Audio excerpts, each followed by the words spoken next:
evening, one of whom is en route from New York. by plane? No, she's actually in a cab. No, but she's On the run. She's here. plane. She's already arrived at the bus.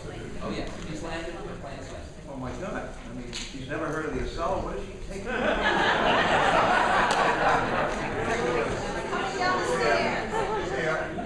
Huh? Anyway, well, we'll have to, at dinner tonight, we'll have to educate her. Beauty, nice big rail travel. It's really a very,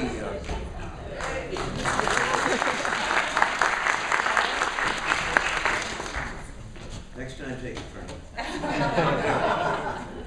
Very true.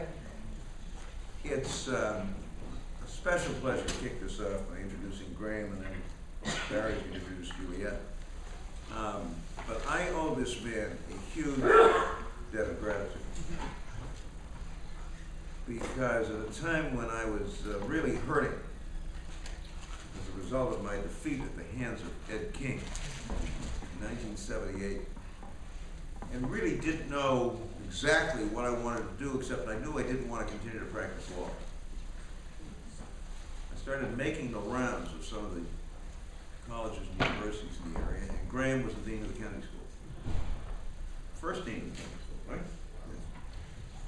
Yes. And even though I suspect his colleagues were very wary of another politician showing up who thought he could teach, and of course I had never taught,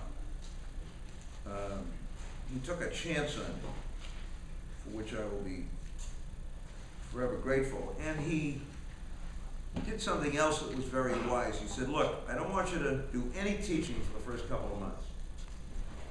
I want you to sit in the back of the classroom and kind of go back to school with a couple of guys named Gordon Chase and Danny Carvalho, who regrettably are no longer with us, who died in their 40s. They were not only two terrific public managers, they were two great teachers. And so Graham said, I don't want you to do anything, just sit in the back of the room and watch these guys. And kind of go to school with them and watch the way they teach. And we'll do a little module, an 8-week thing in the second half of the semester so you can kind of try things out. And it was the best thing that ever happened to me, folks. And if I'm a reasonably decent classroom teacher these days, it has everything to do, Graham, with that. And I'm terrifically grateful. Not only that, but we then put together a senior executive program for state and local managers for the first time. And that, I think these days, is one of the big programs in school. And he really shaped the Kennedy School in a very special way and turned it into one of the great schools of public policy and public management. And I had the great good fortune to be able to spend 3 years before I decided to go back to political wars there.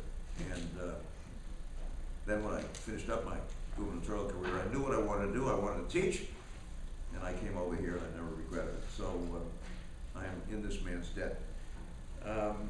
But beyond that, he's not only one of the best thinkers we have on the subject of defense and national security policy. He has served in the government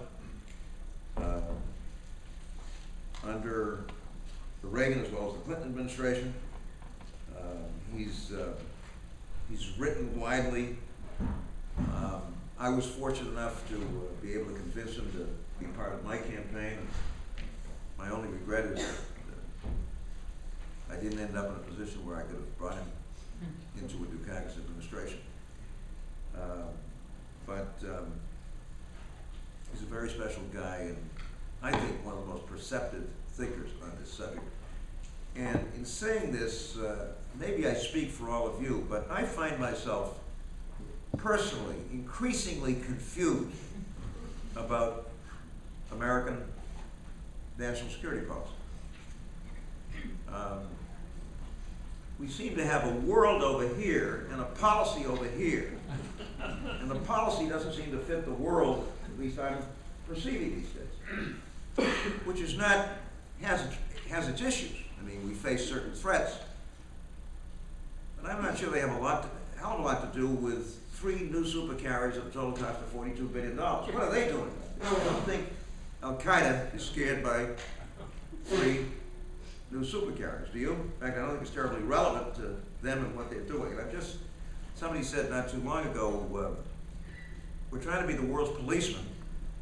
It's clear we don't do it very well, and in any event, we can't pay for it. So maybe we ought to try something else, and maybe Graham will give us some sense of what that something else will be. But he's also done some wonderful writing. If you haven't read his book on Cuba and the Cuban Missile Crisis and that kind of thing, read it. It's one of the great classics. In any event, it's a real pleasure for Kitty and me to welcome an old and dear friend, and it's nice to do this. Very much.